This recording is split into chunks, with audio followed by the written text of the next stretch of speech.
MS Dia Preview, informação até você nesse programa. Trago um craque da gestão pública, Dr. Ezaquiel Nascimento, ele que revolucionou a gestão na Santa Casa, também foi promotor de justiça, está na política há muito tempo e foi recentemente aí candidato a prefeito de Campo Grande. Quem sabe se ele estivesse lá, as coisas seriam muito diferentes, pelo menos mais técnicas. E a gente vai falar de muita coisa da história, ele também que até participou da direção do Operário. E se fosse você, ficava no vídeo.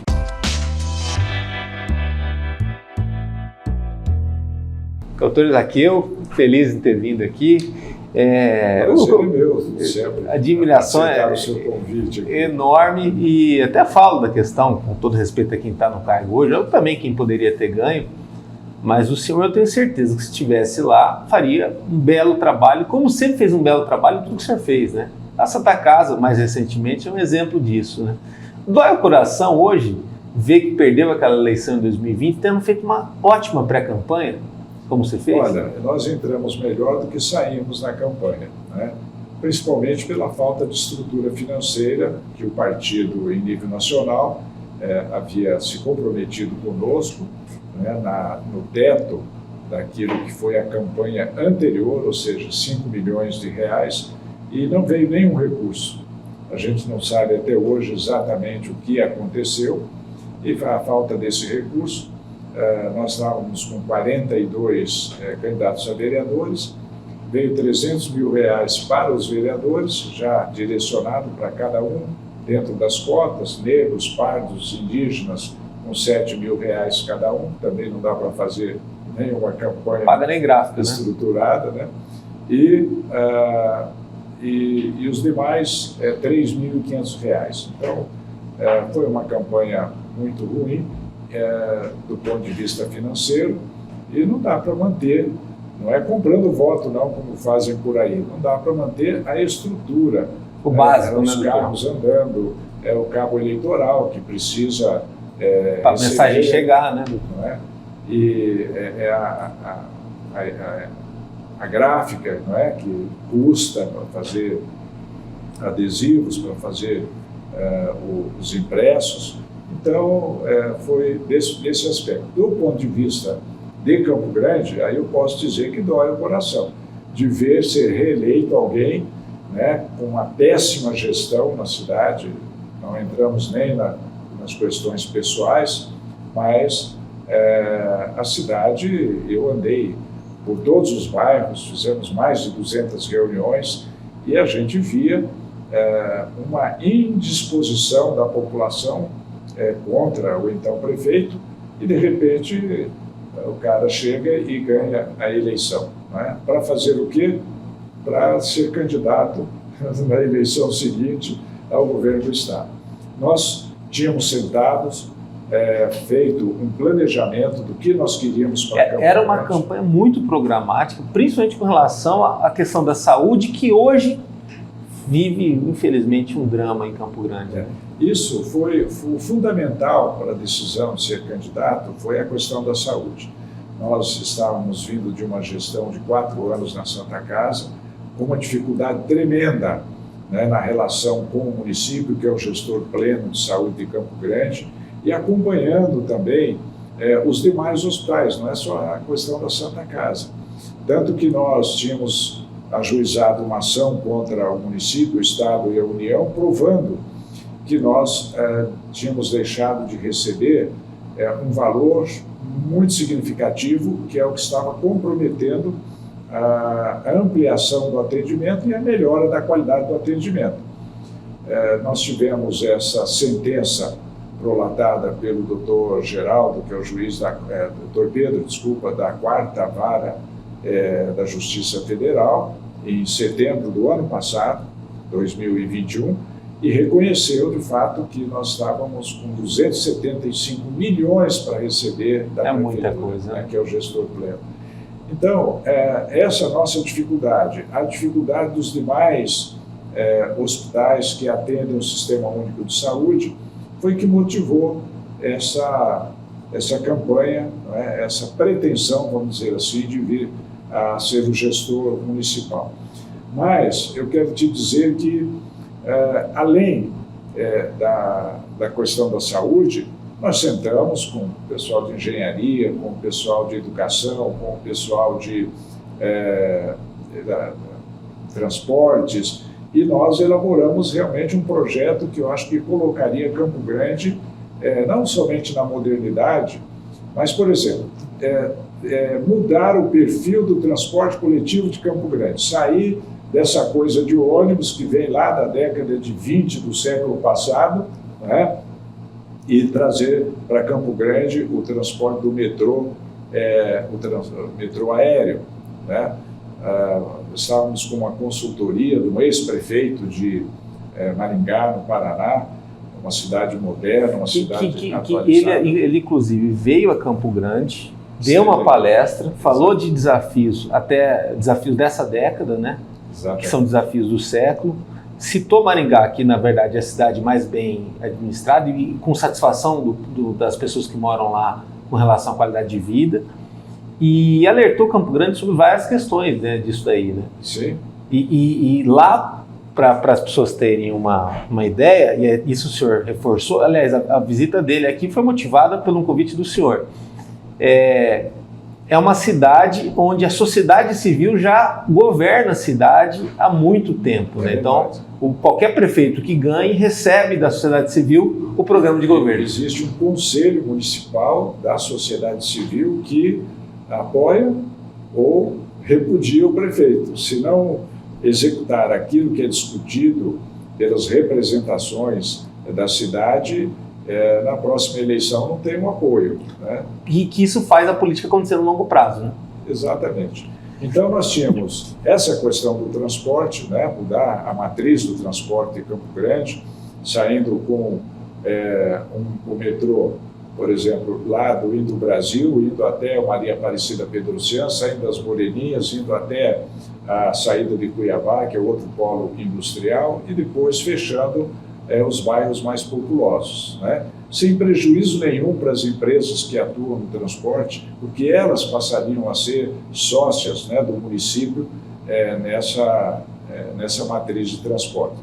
Depois nós queríamos mexer na infraestrutura da cidade, começando por esses córregos que consomem um dinheiro absurdo e está sempre, agora chegando o mês de dezembro, janeiro, fevereiro, ponto de alagamento, leva tudo embora, não é? Então, o senhor conseguia terminar aquela obra ali na frente do Shopping Norte-Sul, que parece que tem um bode enterrado ali, que o troço não vai. Isso eles terminaram a calçada ali. Isso não é de graça, né? A gente sabe que existem interesses escusos, né, que esquisito, levam né? Porque lá cruzou os 6 anos do Marquinhos, está cruzando o mandato da prefeita. Mas agora. O nosso projeto era sair lá do Shopping Campo Grande, com o Prosa, sair lá do começo do córrego do Prosa e o Segredo, né? E fazer uma área de lazer para a população de mais de 10 quilômetros, né? E com um sistema diferente para que a água, um sistema de escadaria, como se fosse... algo como Copenhague tem, né? No estado, Copenhague, você, principalmente Seul, que consertou todas esses problemas de enchentes dentro, né? Várias cidades do mundo. E paralelamente aos córregos, você fazer a tomada de água da chuva, não deixar cair dentro do córrego, né? Outra proposta nossa seria na área de educação. Discutimos um projeto não somente de melhorar, mas de incluir as famílias em todas as escolas da rede municipal e preparar em cada escola uma sala com 40 computadores, né, com internet. Que já é uma educação para o futuro também, né? Para formar as nossas crianças, os nossos adolescentes para o mercado de trabalho moderno, né? Na parte de infraestrutura ainda, a cidade não conta com equipamentos como biblioteca, como teatro, né? Nós queríamos fazer ali desde o mercado municipal, emendando com a feira, né? Aquela rua que está abandonada, é um corredor de drogas hoje. Nós queríamos transformar aquilo numa via com bares, restaurantes, pequenos teatros, casas de shows, para com isso você ter um chamariz, vamos dizer, para o turista que chega em Campo Grande.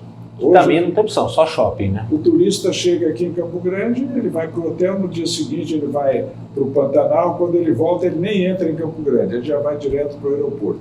Então a ideia seria também nós termos alguma coisa em termos de visualização, né, que as pessoas que estão visitando a cidade possam ir num lugar seguro, que poderia... enfim, o projeto era bem extenso. Bem ousado também. Na parte do esporte, nós queríamos construir o estádio municipal, construir um pequeno centro desportivo, não é só para futebol, mas para diversas modalidades esportivas em cada uma das 6 regiões da cidade, né? Então, era esse o projeto. Infelizmente, não deu certo, não vamos chorar por isso, vamos esperar que venha algum prefeito aí que tenha a sensibilidade e a capacidade de fazer isso. Que, olha, não precisa tanto de dinheiro público, apesar de que a Prefeitura de Campo Grande, eu digo, com 4,5 bilhões de orçamento por ano, se não roubar, dá para fazer muita coisa. Agora, essa história do se não roubar, né, que foi tão em voga nessa eleição também, né, falou-se muito disso nessa eleição de presidente, o senhor, sem receber 200 milhões, conseguiu deixar uma Santa Casa bonita, ela operou nas 4 quadras que ela tem uma gentrificação que até motivou novas fachadas e reformas dos imóveis próximos, por conta do exemplo que ela fez. Gentrificação é aquela coisa que os americanos fizeram, gentrification, né? Quer dizer, muda a tua fachada que vai dar aquele efeito da janela quebrada ser consertada e tudo mais. O senhor conseguiu trazer equipamentos caríssimos para a Santa Casa, que não eram trazidos há décadas, conseguiu normalizar a questão do atendimento e entregar ainda o Hospital do Trauma, né? Ter conseguido isso tudo tão rápido e de uma excelência, de uma performance tão grande, em que até pesquisas de satisfação dos funcionários também apontavam uma nota muito boa, ótima para a tua gestão, chamou a atenção dos outros políticos? Você acha que houve também uma certa preocupação? Opa, esse cara consegue fazer muito com pouco, né? Num desafio, numa gestão onde as coisas são tudo para ontem, né? Saúde é sempre assim, está lidando com vida, né? Sempre tudo muito perigoso. Verdade. Olha, infelizmente a gente está tendo uma perda desse ganho que nós temos hoje, né? Tanto que apoiamos uma chapa para tentar voltar para a Santa Casa, mas, entre outras coisas, fomos vítimas até de considerações inverídicas a respeito. O doutor Ezaquiel... Fala que você deixou quebrado, né? O doutor Ezaquiel deixou a Santa Casa quebrada, fez uma dívida de 500 milhões. Não, Santa Casa não deve 500 milhões. Se você for pagar hoje, a preço do dia, não chega a 250 milhões toda a dívida. E já tinha dívida quando o senhor chegou, né? Nós pegamos uma dívida de 190 milhões. Fizemos tudo isso e evoluímos muito pouco no endividamento, né? Que era preciso porque não entrou dinheiro novo suficiente e você tinha que fazer. Fazer não para deixar a Santa Casa bonita, fazer para dar dignidade à população que é atendida pela Santa Casa e que, infelizmente, era tratada como lixo. Aliás, pior que lixo, porque lixo hoje você ainda separa, né, o orgânico daquilo que... E do lixo tem muita gente que vive do lixo, né? Você consegue tirar riqueza daquilo e tudo mais, né? Então, infelizmente, há maledicência, há inveja, não é? E a politicagem. E essa politicagem, tivemos vereadores que foram lá na Santa Casa para ver, mas o senhor tem um carro tal, e aí? Se eu fosse um mendigo, eu não podia estar administrando a Santa Casa, não é? O senhor foi promotor de justiça, aposentado, teve uma carreira, vivo do dinheiro que eu recebo como promotor de justiça aposentado, né? Graças a Deus, na nossa gestão, não houve qualquer deslize do ponto de vista da improbidade administrativa, né? E o endividamento que nós fizemos foi de curto prazo. Por exemplo, nós compramos um tomógrafo de 160 canais, é o melhor de Campo Grande até hoje, né? Recebemos algum apoio do ponto de vista dos deputados e senadores, mas mais da metade nós fizemos um financiamento de curto prazo, em 12 meses pagamos, né? Porque com isso você dá qualidade no atendimento para o paciente e você dá melhores condições dos médicos trabalharem. Né? E aí, a visão foi essa. O resultado de excelência parte desse princípio que eu achei notório, acho que não só eu, muita gente, de colocar em primeiro lugar o paciente, a saúde. Que aí quando você bota em primeiro lugar o paciente, você vai se preocupar também com o profissional que atende ele, com a estrutura e tudo mais. E eu venho com uma pergunta um pouco polêmica, mas aí com certeza o senhor é um gentleman, um cara inteligente e vai saber sair dela. Campo Grande sobrecarrega a sua Santa Casa, e aí as Santas Casas do Brasil, elas acabam arcando com a precariedade da saúde pública no Brasil e compensando ainda da maneira que se dá, com muito trabalho, com muito empenho, com muito sacrifício, principalmente na parte orçamentária. E Campo Grande é um exemplo claro disso, onde não se tem um hospital municipal. E talvez se tivesse, a Santa Casa estaria menos sobrecarregada. Isso ficou muito claro na pandemia, onde a Santa Casa praticamente salvou aí a Prefeitura de Campo Grande, o governo e tudo mais. A unidade do trauma virou uma unidade de Covid, né? De Covid e tudo mais. Mas aí, ao mesmo tempo, como o senhor falou, a Santa Casa, que é uma instituição que não é pública, como muita gente pensa, vai lá, financia, investe, faz tudo, arcando com custos e despesas que eram para ser do poder público, que não faz por negligência, por não ter foco, por não ter planejamento. E aí não é essa administração só, são várias, né? E muitas, que às vezes deixam de pensar que aqui vai cada vez morar mais gente e os problemas vão só aumentar.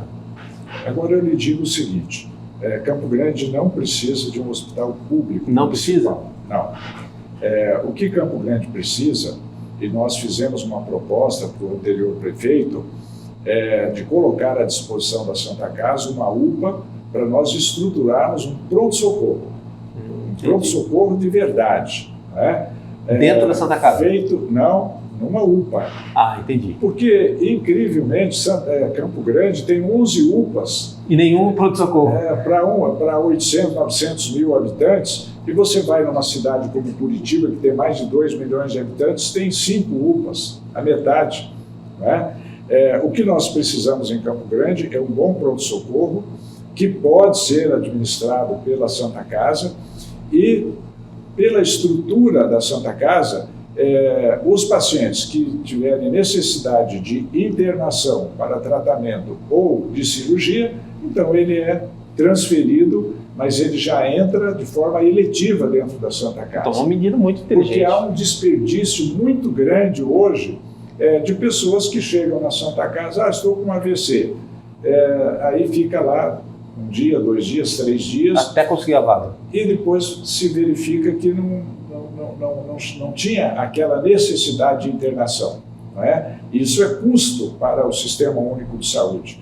Então, nós queríamos que fizesse isso. Depois, se o município fizer, de fato, um contrato em nível justo, sério, com a rede hospitalar filantrópica de Campo Grande, e aí citando rapidamente a própria Santa Casa, o Hospital Alfredo Abrão, o Hospital São Julião, o Nosso Lar, você tem os leitos necessários. Há muitos anos, o Nosso Lar tem mais de 70 leitos não utilizados. Entendeu? Por quê? Porque você custa para ativar um leito cerca de R$250 por dia, né, a diária. A prefeitura paga R$70. Então, é melhor ficar fechado do que, de fato, você manter funcionando e gerando o que é absurdo, doutor, que assim, e aí eu vejo, o senhor foi uma voz, principalmente quando estava na Santa Casa, mas antes também, sempre fez críticas muito inteligentes à gestão pública de Campo Grande. O pior é que você pega lá o secretário de saúde municipal, ou até o estadual, ou até o prefeito, ou até se eles não tiverem essa informação, é fácil obter essa informação de quanto que custa. E aí chega a ser cara de pau, né? Se custa 250, querer dar 70 numa situação. E é isso que acontece. Então, e aí a Santa Casa está com o pires na mão toda vez em dezembro. Eu te digo, por que não ter um hospital municipal? Porque nós temos um hospital público, estadual, né, que funciona a meia boca. O hospital regional, com todo respeito a muitos amigos que trabalham lá dentro, então, mas ele custa 1,5 vezes mais do que custa a Santa Casa, né, tendo 1/3 dos leitos. Como é que pode isso? Como é que você explica isso? Então, pelo fato de ser uma estrutura pública, a tendência, né, de você ter o médico, o enfermeiro, como estrutura pública, o próprio hospital universitário, que tem a sua especificidade de ser um hospital de ensino, mas o volume de recursos financeiros que eles recebem, comparativamente ao que recebe a Santa Casa, também nem justificaria a existência de um hospital assim, né? Então, eu quero dizer que a prefeitura, se houvesse um secretário de saúde, agora houve uma mudança, né, de secretário de saúde, tomara que esse novo secretário possa ter essa visão, tem condições de atender bem a população, não somente de Campo Grande, mas do estado, porque nós somos referência mesmo, não tem como, a falta de estrutura nos municípios leva a essa demanda para a capital, não é? E da mesma forma que um hospital das clínicas, por exemplo, de São Paulo e outros hospitais filantrópicos atendem, o HCOR, o Hospital do Coração de São Paulo, atende 70% de SUS, 30% de privado. Ou seja, boa parte do SUS está no privado, né? Porque as pessoas não sabem disso. O SUS é muito bom, o SUS é o melhor plano de saúde do mundo.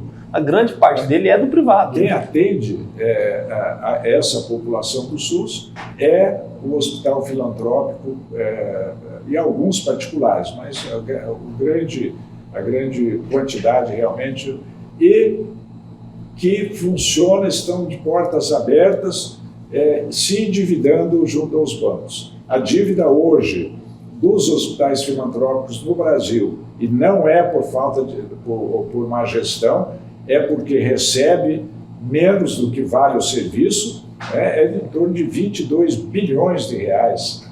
Né? Então, e só tende a aumentar, né? Se o sistema continuar assim. 4 anos tentando negociar com... a época que eu entrei era a Dilma, depois veio o Michel Temer, agora já 4 anos de Bolsonaro, e não tem jeito, né? Inclusive, ministro da Saúde daqui de Campo Grande, que assumiu lá sem nenhuma visão que foi da Santa Casa, né? Que foi da Santa Casa, inclusive. Foi da Santa Casa por pouco tempo, mas foi. Sim. Né? Então, é preciso haver vamos dizer assim, um acordo, né, que de fato possa dar a essa rede privada do hospital. Olha, nesses últimos 4 anos, fecharam mais de 200 Santas Casas no Brasil. Né? A Santa Casa de São Paulo, que é uma referência, né, tinha 1.000 leitos, fecharam inicialmente 600 leitos. Retomaram hoje mais 200 leitos, mas tem 400 leitos fechados. Enquanto que nesse período nós aqui em Campo Grande aumentamos mais de 100 leitos para a rede do Agora, sistema a tua gestão na Santa Casa ela foi tão moderna que até um plano de saúde da Santa Casa, o senhor, não sei se já existia essa ideia anterior, o senhor aperfeiçoou ou se foi uma criação na sua gestão? Nós tínhamos um plano de saúde lá que era uma vergonha, né, que colocava em risco a vida financeira, patrimonial dos diretores da Santa Casa. Era uma apêndice, mas funcionando no CNPJ da Santa Casa, e nós então encerramos aquele plano velho e fizemos um novo plano de saúde que hoje está próximo de 10.000 vidas, né, e que presta um excelente serviço para aqueles que são filiados ao Plano de Saúde, ao Santa Casa Saúde. Com marketing, com visão, explicando para a população o que é, vai continuar atendendo a parte pública, mas também teria uma forma de atender melhor também e competitivo em relação a outros planos. Né? Se não houver mudanças no Brasil, né, na área de saúde, as pessoas vão ter que se valer de planos de saúde populares, planos de saúde que tenham condições de, dentro da economia de cada um, poder atender, porque do jeito que caminha o Sistema Único de Saúde, vai ser muito difícil a população ser atendida com a técnica, com a qualidade que é necessária para você recuperar a saúde. Que passa muito por responsabilidade orçamentária, né, doutor Zaqueu? Porque, assim, se tudo conseguiu ser promovido e realizado no tempo que o senhor ficou na Santa Casa, seja de investimento, seja de melhorias e tudo mais, foi muito pelo controle orçamentário, da dívida, da despesa, da receita. E quando você faz um trabalho sério, a população atende. Você viu todo aquele entorno da Santa Casa, a reurbanização que nós fizemos lá uma praça da saúde, né, para atender os funcionários da Santa Casa, mas que acabou incorporando as pessoas que moram no entorno, e lá colocamos 2 funcionários, um titular e um estagiário, e que dava toda a assistência. O pessoal fazer ginástica lá, né? Nós tivemos casos assim nós estávamos com 40 licenças de saúde por mês, baixamos para 3, 4. Significativo, então, né? Aí dizem, mas isso é dinheiro, é um desperdício fazer uma praça de saúde daquelas. Acontece que a Santa Casa não tirou dinheiro da saúde para fazer aquilo. Nós fizemos um pedido e as pessoas contribuíram, na época, em torno de R$250 mil, que deu para comprar os equipamentos, fazer toda a infraestrutura. E aquilo vem pela credibilidade também, né, doutor? Agora, fica difícil entender, e Campo Grande, infelizmente, é um laboratório para isso, e vai ser ainda mais nos próximos anos, como que na política, às vezes tem determinadas situações que você vê um grupo de pessoas, não vou falar unidos, mas assim, em determinado projeto, que se tivesse uma união, se tivesse uma organização, sai coisa boa dali. Vou dar um exemplo do teu ex-partido, o MDB. O MDB reuniu o senhor foi presidente do partido, o ex-prefeito Marquinhos Trade já foi do MDB, o André Putinelli, né, no seu tempo de MDB, tinha outras pessoas também de muito brilho lá, tudo mais, e daquilo saiu boas gestões aí, talvez, na Prefeitura de Campo Grande, então o primeiro mandato do André. Mas hoje em dia, passados menos de 10 anos, hoje o MDB se tornou um partido pequeno, praticamente uma legenda com pouca expressão, apesar de ter muitos diretórios no estado. Muita gente saiu do MDB por não ter espaço, o senhor, talvez com dor no coração, fez esse gesto da carta e tudo mais, né? O Marquinhos, com certeza, se estivesse no MDB, não ganhava em 2016, muito menos em 2020, né? Ele já tinha uma rejeição. E aí fica aquela política do cada um para um lado, cada um mais na disputa do que numa conciliação. Existe... Por que é tão difícil hoje em dia na política você reunir pessoas em torno de um projeto? O problema é que nós temos no Brasil ainda um pensamento arcaico de parte daquelas lideranças que chegaram no topo nos últimos 30 anos. Isso em todo Você partido. Vê o Sarney continua mandando na política nacional, né? O Lula voltou. Em cada estado, né? Alagoas é o Renan, o Jader lá no Pará, etc. Isso é um conceito errado que nós temos na política, porque o cidadão é candidato a senador, na outra ele está mal, ele é candidato a deputado federal, na outra ele já é candidato ao governo. Ele vai mantendo um reduto, né? Eu vou trazer aqui um exemplo da política americana. O cidadão é candidato, né? Ele foi presidente da República, por exemplo, acabou, ele não é mais candidato a nada, o partido não abre espaço para ele. Por quê? Porque tem que surgir novas lideranças, né? E por isso você vê uma democracia revitalizada. É a democracia protegendo a democracia, né? Não é? Agora, aqui não. Aqui essa alternância, né? Meia dúzia de líderes que quer ocupar todo o espaço. Não é? Eu saí do MDB porque não tinha espaço. Não é? Era uma coisa incrível. Eu era presidente do partido, fui candidato, eu não tive apoio financeiro do próprio partido. Não, aí você tem a situação do Michael Nogueira, que depois virou subsecretário da Juventude, ou depois secretário, que virou Secretaria da Juventude. A Carla Stefanini, que foi vereadora e também depois subsecretária de Políticas para Mulheres. São exemplos inúmeros aí que não dá para entender como que estava tanta gente reunida com capacidade, você vê que dali podia sair alguma coisa.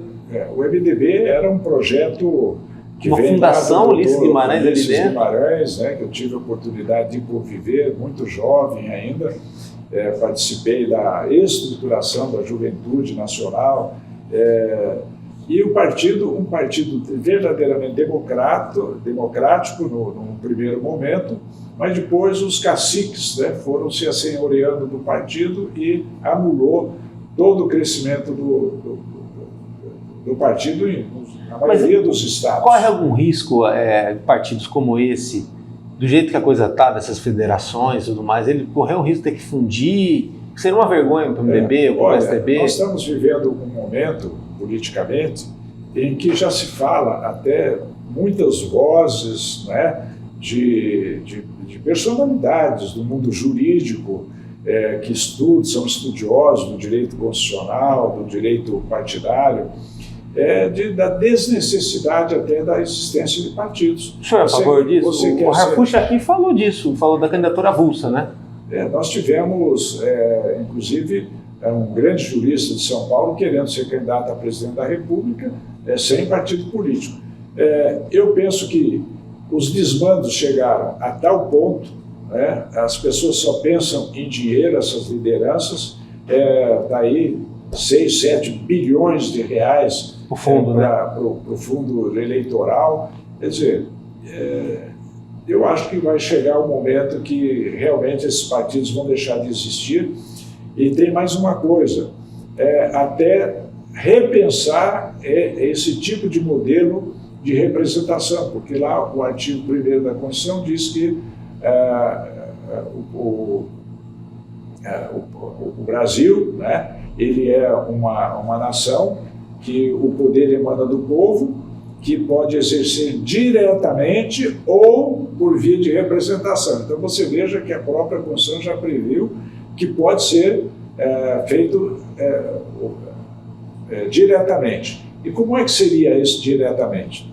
Nós precisamos de Câmara de Vereadores, nós precisamos de Assembleia Legislativa, nós não precisamos de Câmara de Deputados nem de Senado.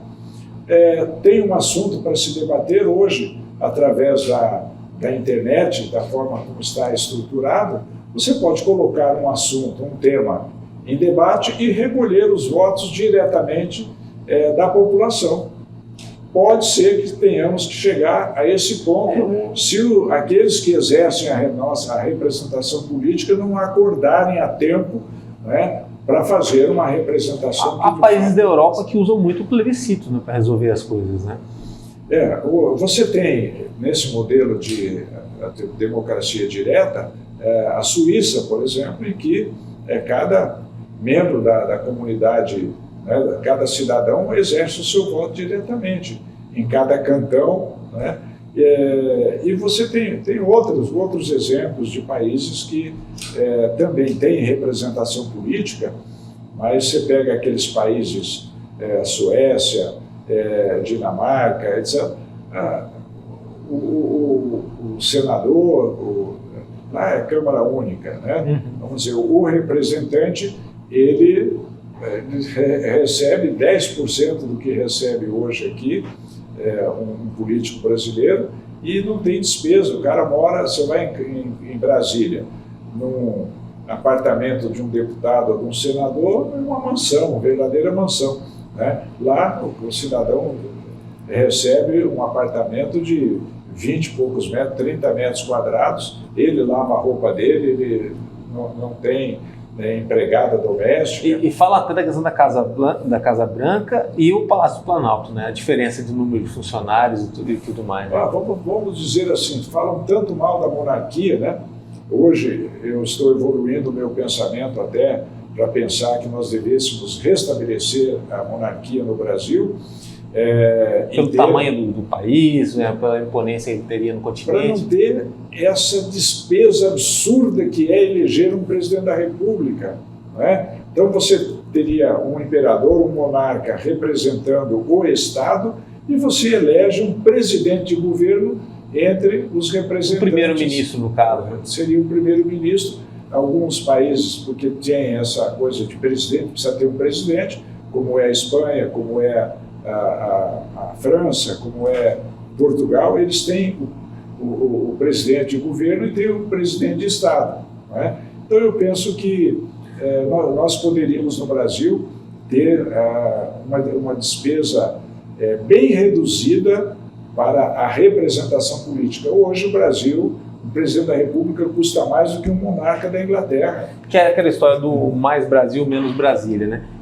Doutor, essas disparidades da política, o senhor que é um cara muito coerente, que também acaba ajudando muito na rejeição do cidadão em referente à política e aos políticos. Vou dar um exemplo, claro, agora já do seu atual partido, o PP.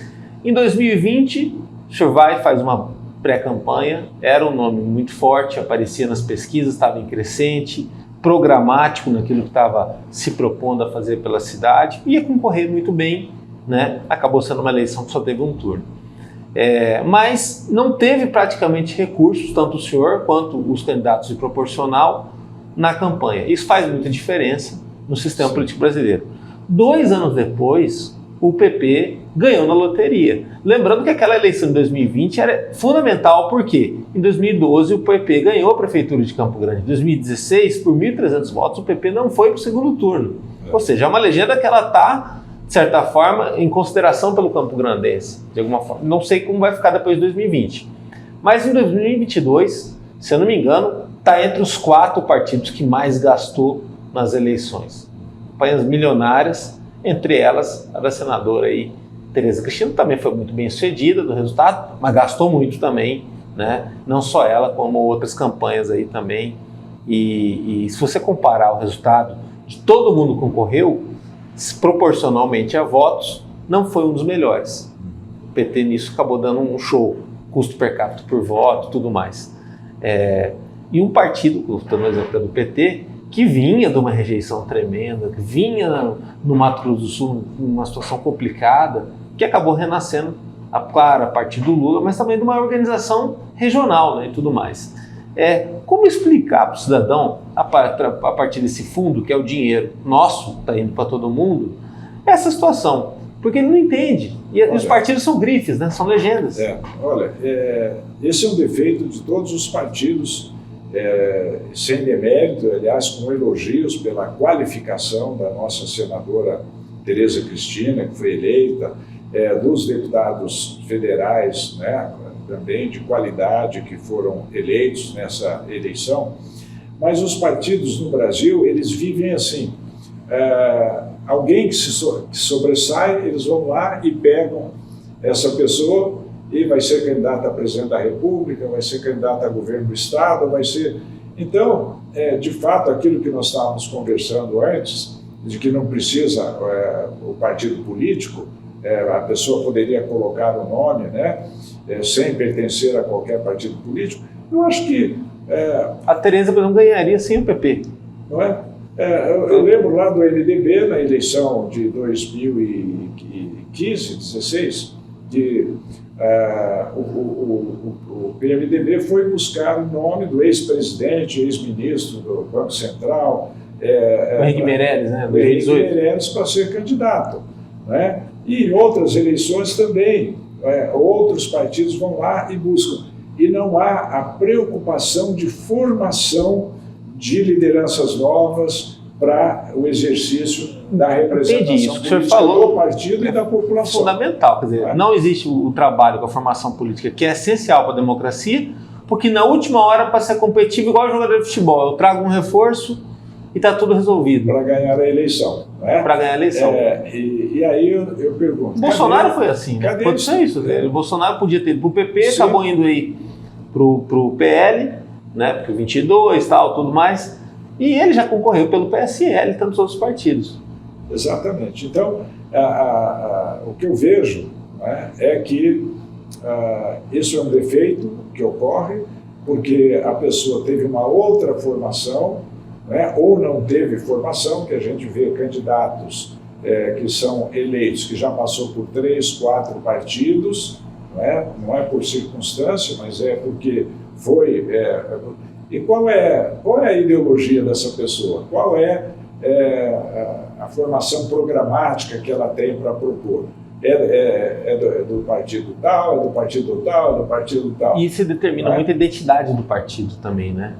Porque aí a população fica mais clara. Regionalmente você tem o PT sendo o PT aqui, né, dependendo do tamanho que ele fique, a forma dele conseguir crescer ou não aqui no estado, onde ele vai ter muita dificuldade, e o PSDB que se tornou aí o campeão de eleições aí, concorrendo tudo mais. Mas assim... Eu vejo aqui, com a eleição da senadora Tereza Cristina, a possibilidade sobre a liderança dela também... Ela teve mais voto que o Riedel, né? Deputado federal, né?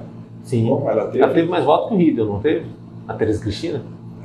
Acho que sim, né? Proporcionalmente. 800 e poucos mil votos. Sim. Então, eu quero dizer que se houver de parte dela uma inteligência sobre a Mato Grosso do Sul, ela pode organizar, como ela é a presidente do partido, ela pode organizar um partido com um apelo popular muito grande e que poderá eleger prefeitos, vereadores e, quem sabe, na próxima eleição também, para o governo do estado. Porque a eleição para município agora é fundamental, né, doutor? Porque ela determina muito também a questão da raiz do partido na sua localidade, né? É verdade. E o Partido Progressista ele tem uma identidade, pelo menos aqui ficou demonstrado, de brigar pela infraestrutura, responsabilidade fiscal, saúde. Com muitos bons técnicos, né?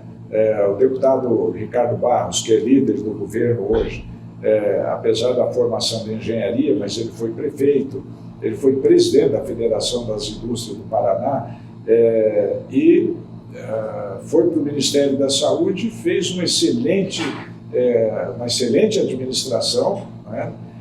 Nós, da área filantrópica, dos hospitais, pudemos, na época dele, contar com um apoio realmente significativo. E de bombeiro, nós temos excelentes lideranças dentro do partido e que pode dar uma contribuição não somente nos estados, mas também em nível nacional.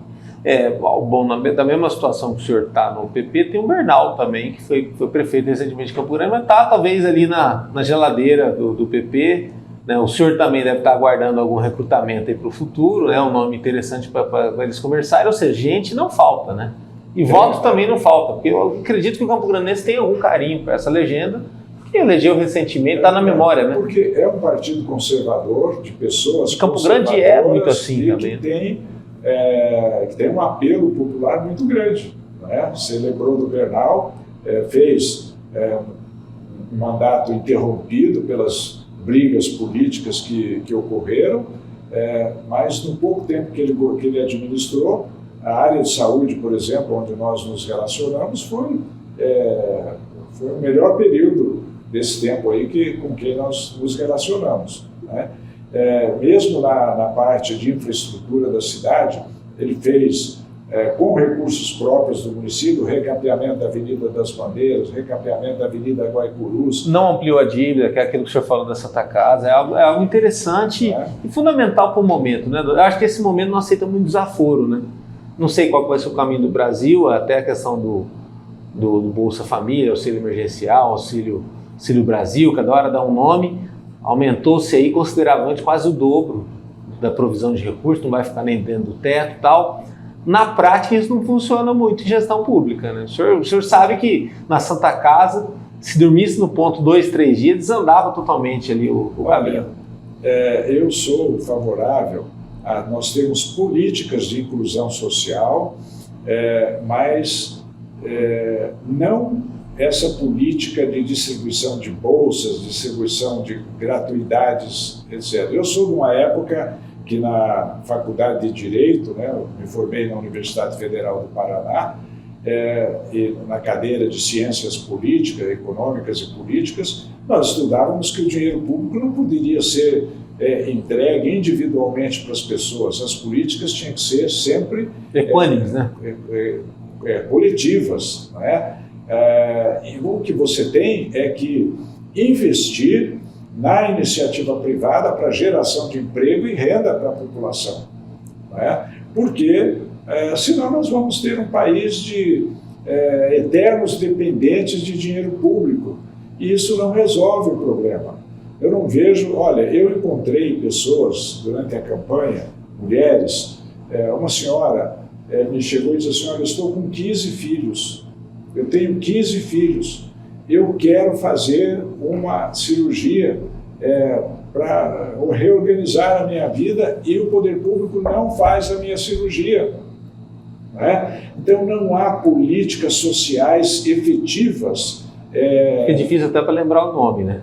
Vai ter que botar por número nesses filhos aí, porque se botar no meio parecido... Não, mas no século XXI, uma mulher ter 15 filhos, né? Eu estou falando 15, mas encontrei outros com 8, com 9, com 10. Isso era numa época, meus avós tiveram 17 filhos, mas o Brasil evoluiu, mas não evoluiu as políticas públicas para que a população possa ser bem orientada.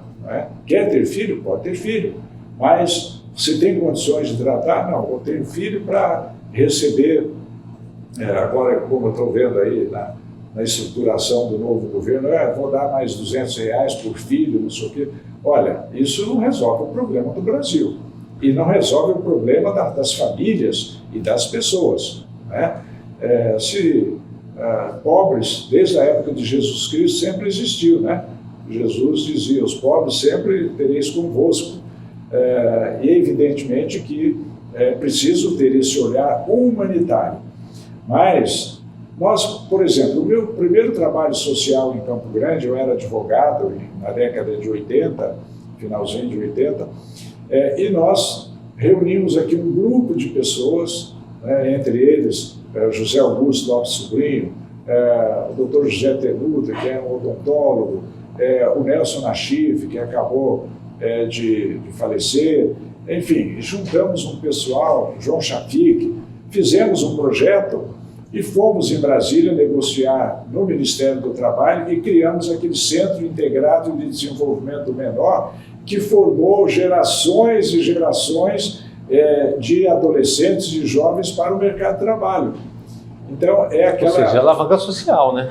Não é? Então, ao invés, aqueles jovens pobres poderiam ter estado todos esses anos na dependência de receber um vale alimentação, enquanto que eles ganharam autonomia porque fizeram um curso e foi ser mecânico, foi ser serralheiro, marceneiro, tipógrafo, enfim, eram 12 cursos, né, que inicialmente nós implantamos ali.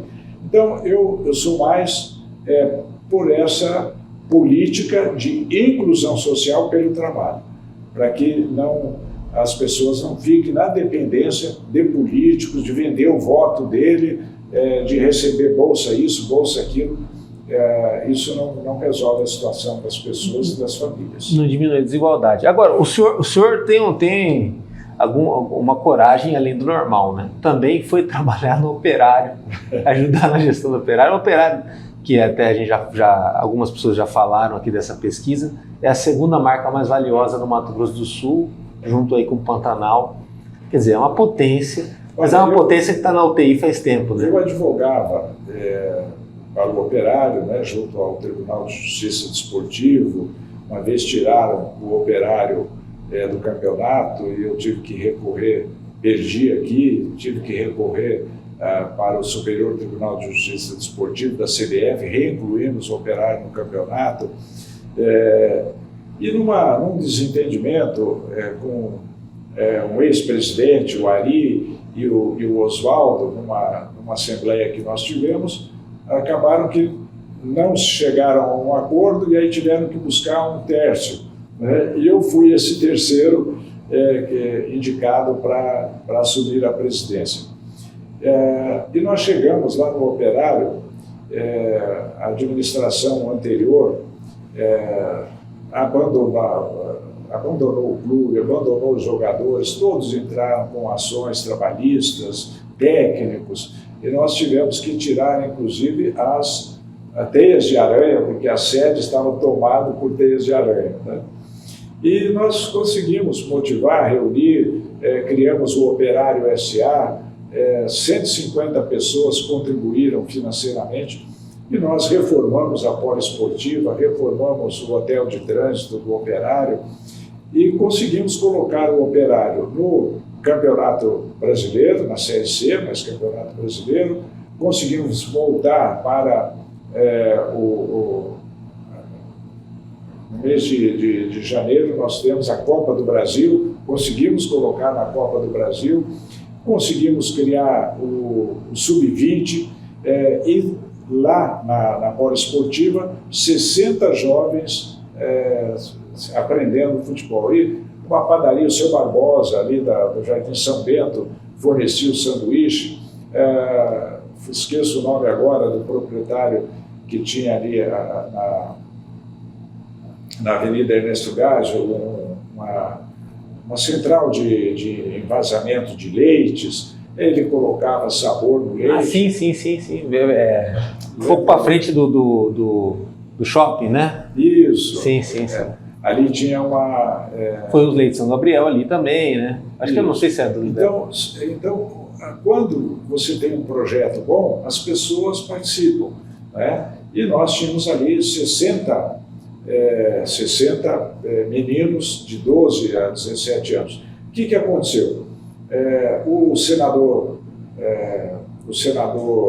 Ramstedt era senador, assumiu o Ministério da Saúde e me convocou, disse, olha, eu preciso de um advogado que eu possa confiar. E eu tinha sido aqui o secretário adjunto e depois, no final do governo dele, eu fui o titular, né? E então eu tive que deixar o Operário e fui para Brasília, mas deixamos estruturados. Sabe o que fizeram na sequência? Acabaram com a escolinha, venderam aqueles jogadores na faixa de 17 anos para a Rússia, para não sei aonde e tal, fizeram dinheiro e não deram continuidade. O Operário saiu da Copa do Brasil, saiu do Campeonato Brasileiro e ainda perderam. Nós tínhamos colocado a dívida do Operário num refis, que era R$ 150 por mês, deixaram de pagar o refis, né? Então, aquilo que é público, aquilo que é filantrópico, aquilo tem muito disso. Pessoas que assumem não estão qualificadas e acabam perdendo o ganho que se tem durante algum período, né?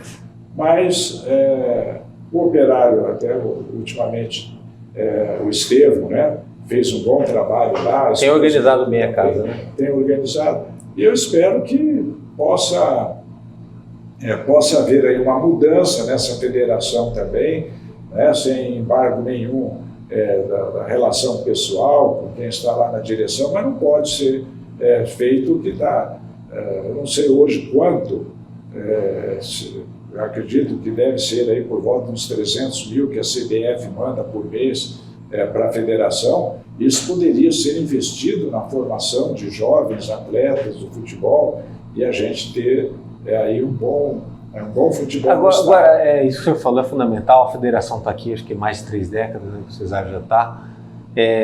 A Copa do Mundo no Brasil 2014, anos antes eles falaram que a FIFA e a CBF fariam investimentos nos estados onde não teria Copa, né? E aqui seria um deles. Passando treinamento. Aqui, nada saiu do papel. Nada aconteceu. É verdade. Infelizmente... Lá no Catar tive a cidade da educação, que está do lado do estádio, tem metrô próprio e tudo. Vamos buscar aquele estádio, montaram um estádio com... Container, né? Com containers, rapaz.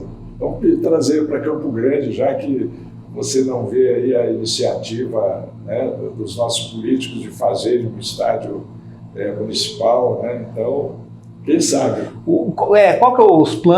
Quais são os planos do Dr. Ezaquiel para os próximos anos na política? O senhor tem muito tempo de contribuição. Apoiar os bons projetos, né, os bons nomes. Talvez até levar esses projetos que o senhor teve em 2020, né, para ser avaliados, né? É isso.